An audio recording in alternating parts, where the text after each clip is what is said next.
भैया बहनों नमस्कार। मैं आपको अंग्रेजी ग्रामर के शुरुआत में पार्ट ऑफ स्पीच के बारे में बताऊंगा। तो देखिए, किसी भाषा को पढ़ने, लिखने, समझने से पहले हमें पार्ट ऑफ स्पीच यानी कि शब्द भेद का ज्ञान होना अनिवार्य है। यानी हमें शब्द भेद के ज्ञान के बिना हम ना तो शुद्ध लिख सकते हैं और ना ही शुद्ध हम पढ़ सकते हैं। तो इसी श्रृंखला में अपन आगे देखते हैं कि भाषा की सबसे छोटी यानी भाषा की जो सबसे छोटी इकाई जो होती है वो होती है अक्षर यानी कि लेटर। आप लोगों से पूछ लिया जाए कि आप कोई सी भाषा है उसमें अपन की सबसे छोटी जो इकाई है वो कौन सी होती है? अक्षर। उसके बाद में भाषा की जो बड़ी इकाई है यानी कि अक्षरों से मिलकर बनता है शब्द। क्या बनता है? शब्द। और फिर आगे शब्दों से मिलकर बनता है वाक्य। शब्दों से मिलकर वाक्य बनता है, सेंटेंस जिसको अपन बोलते हैं। अब वो सेंटेंस कितने प्रकार के होते हैं वो आगे बताएंगे, लेकिन आप लोगों को एक बात ध्यान रखनी है कि शब्दों के मेल से एक सेंटेंस बनता है और एक सेंटेंस में यानी कि एक वाक्य में अधिकतम 8 शब्द भेद होते हैं। यानी कि पार्ट ऑफ स्पीच कितने होते हैं? 8। तो यानी कि एक वाक्य में अधिकतम 8 चीज़ होती हैं, यानी पार्ट ऑफ स्पीच 8 होते हैं।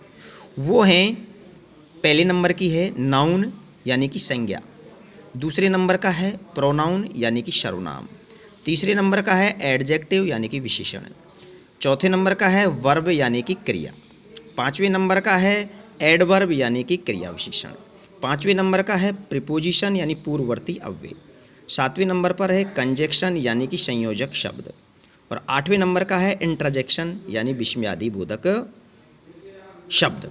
यानी कि कुल मिलाकर ये पार्ट ऑफ स्पीच है वो कितने हो गए अपने? 8। अब आगे शुरुआती मैंने आपको बताया था कि पार्ट ऑफ स्पीच 8 हैं, तो इनको हमको पढ़ने और लिखने में मदद कैसे करते हैं? तो एक बात ध्यान देनी है अपन को कि एक वाक्य में, वाक्य कैसा भी हो, उसमें अधिकतम कितनी चीज़ें होती हैं? तो वो होती हैं 8। और यदि सबसे कम होती है, यानी कि अधिकतम तो बता दिया, लेकिन सबसे कम क्या होती है? वह होती है वर्ब यानी कि क्रिया। बिना वर्ब के यानी बिना क्रिया के कभी कोई वाक्य नहीं बनता है, यानी वर्ब होना अनिवार्य है। तो आपके सामने दो चीज़ें हो गई। आप लोगों से पूछ लिया जाए कि पार्ट ऑफ स्पीच टोटल कितने होते हैं? यानी कि 8। यानी कि एक वाक्य को पूर्ण रूपेण एक वाक्य बनता है जिसको संयुक्त वाक्य बोलते हैं अपन। उस वाक्य में अधिकतम कितनी चीज़ें होती हैं? तो उसमें होती हैं 8। और एक वाक्य में कम से कम कितनी चीज़ें होती हैं? तो वो होती है 1 यानी कि वर्ब क्रिया। अब अपन आगे देखते हैं नाउन। नाउन क्या है? Noun is a naming word. दूसरी परिभाषा में देख लेते हैं इसको। Noun is a name of person, place, animal, things and moods यानी कि विचार। अब सुनो, मेरा मानना ये है कि आपके सामने जो कोई चीज़ नज़र आती है और उस वस्तु या चीज़ जिसको बोलते हैं अपन, उसका नाम लेना ही एक नाउन है। उसका अपने आप में नाम ही नाउन है। आगे इन नाउनों को अपन ने 5 भागों में बांट दिया है। कितने भागों में बांट दिया है? 5 भागों में। पहली है प्रॉपर नाउन, दूसरी है कॉमन नाउन, तीसरी है कलेक्टिव नाउन, और चौथी है मैटेरियल नाउन यानी द्रव्यवाचक संज्ञा, और पांचवी है एब्स्ट्रैक्ट नाउन यानी कि भाववाचक संज्ञा। एक बार थोड़ा सा अपन इसको क्लियर कर लेते हैं अभी याद रखने में। प्रॉपर यानी कि उचित, व्यक्ति विशेष यानी उसके अलावा कोई दूसरी है ही नहीं। कॉमन जातिवाचक यानी कि उस जैसी कोई और है, कॉमन हो गई। अपने आप में कॉमन का मतलब जनरल सी बात है, यानी कि उस जैसी कोई और है। कलेक्टिव नाउन का मतलब समूहवाचक, यानी जिससे अपने आप में एक समूह का बोध होता हो। जैसे फैमिली को ले लेते हैं अपन स्टार्टिंग में। फैमिली में 2 या 2 से अधिक पुरुषों से मिलकर एक फैमिली बनती है। यानी अकेले आदमी से अपन फैमिली नहीं कह सकते, जैसे उसमें केवल एक ही व्यक्ति है तो अपन उसको फैमिली नहीं कह सकते।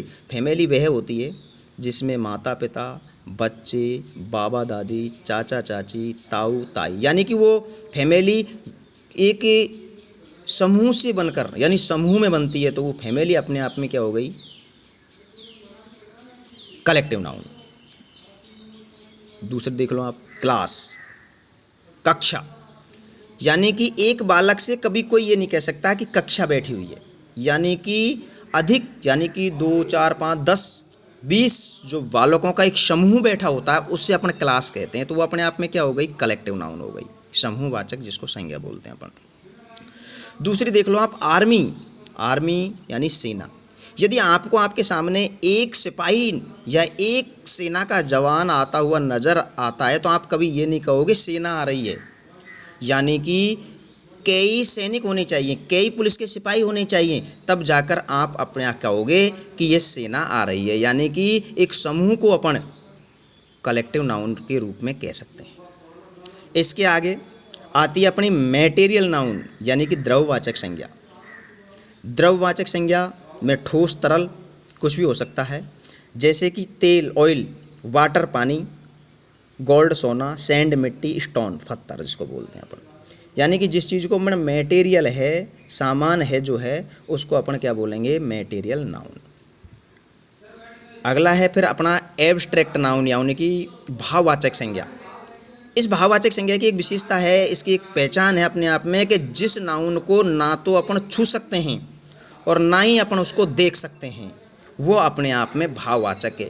केवल उसका अपन आभास करते हैं, उसको केवल महसूस कर सकते हैं। जैसे नीचे बताया गया है आपको, एंगर, एंगर यानी होता है गुस्सा, ऑनेस्टी ईमानदारी, और इसके अलावा जैसे किसी चीज़ की ले लेते हैं अपन एंगर, गुस्सा, तो गुस्सा कभी कोई देखता नहीं है, दिखाई नहीं देता है कभी गुस्सा, केवल महसूस किया जाता है। ऑनेस्टी, ऑनेस्टी यानी ईमानदारी, कभी किसी ने देखी नहीं है ईमानदारी को, केवल उसको महसूस किया जाता है कि यह आदमी ईमानदार है, इसके अंदर ईमानदारी है, केवल जिसको महसूस किया जा सकता है, यानी कि केवल उसको आभास किया जा सकता है उसका, उसको अपन एब्स्ट्रैक्ट नाउन बोलेंगे, यानी कि उसको ना तो कभी छू सकते हैं और ना ही कभी देख सकते हैं। जैसे किसी के अंदर कह देते हैं अपन,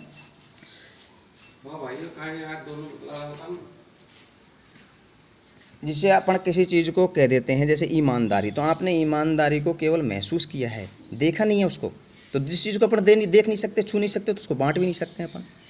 तो इस प्रकार इसको केवल अपन आभास या महसूस ही कर सकते हैं, तो उसको बोलते हैं अपन भाववाचक संज्ञा, यानी कि एब्स्ट्रैक्ट नाउन। अभी आपके सामने 5 नाउन हो गई, पाँचों का नाम बता दिए, लेकिन इसमें एक विशेष जो बात है उसको मैं आपको बताने जा रहा हूँ, इसको आपको ध्यान से सुनना है। कि मैंने आपको शुरुआत में बताया था कि किसी भाषा को पढ़ने लिखने से पहले पार्ट ऑफ स्पीच का ज्ञान होना अनिवार्य है। तो उसी श्रृंखला में यदि आप लोगों को किसी वाक्य बनाना है, तो वाक्य बनाने के लिए आप कर्ता के रूप में किसी नाउन को पेश करते हो, तो उसको हमको ये जानना अनिवार्य है कि ये सिंगुलर है या प्लूरल है। सिंगुलर का मतलब एक वचन और प्लूरल का मतलब बहुवचन।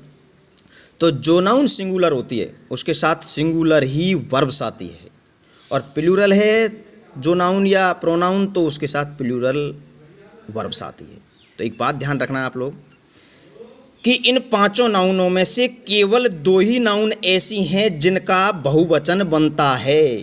दोबारा से सुन लीजिए आप ध्यान देके कि 2 ही नाउन ऐसी हैं, कॉमन नाउन यानी जातिवाचक संज्ञा, और दूसरे नंबर की कलेक्टिव नाउन यानी कि समूहवाचक संज्ञा।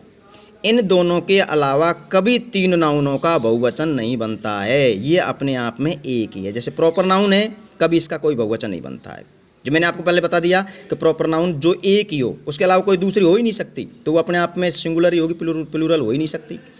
कलेक्टिव नाउन जो और नाउन, कॉमन नाउन, ये दोनों बहुवचन बनती है। बाकी चौथे नंबर की होती है मैटेरियल नाउन। मैटेरियल नाउन का मतलब होता है द्रववाचक संज्ञा, इसका कभी कोई बहुवचन नहीं बनता है। जैसे कि वाटर का कभी वाटर्स नहीं कह सकते आप लोग, पानी कहोगे आप पानियाँ नहीं कह सकते कभी, दूध को आप दूधे नहीं कह सकते कभी, चीनी को आप चीनियाँ नहीं कह सकते कभी, यानी कि इनका कभी कोई बहुवचन नहीं बनता है। अगर इनका बहुवचन बनता है तो फिर अर्थ बदल जाता है। जैसे वाटर में अगर एस लगा दिया तो वाटर्स का मतलब हो जाएगा महासागर, समुद्र।